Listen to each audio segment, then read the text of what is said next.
Yesterday, I went to another job interview. And right after, they give me my schedule. I will be working 48 hours a week. Honestly, I didn't expect to find a job this fast. Halifax is finally shifting from spring to summer.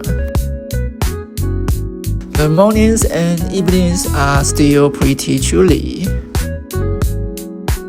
But everything is turning green and it feels so alive. Beachside events and little vendors are popping up again. It's such a lovely vibe. For me, June couldn't have started any better. Yeah.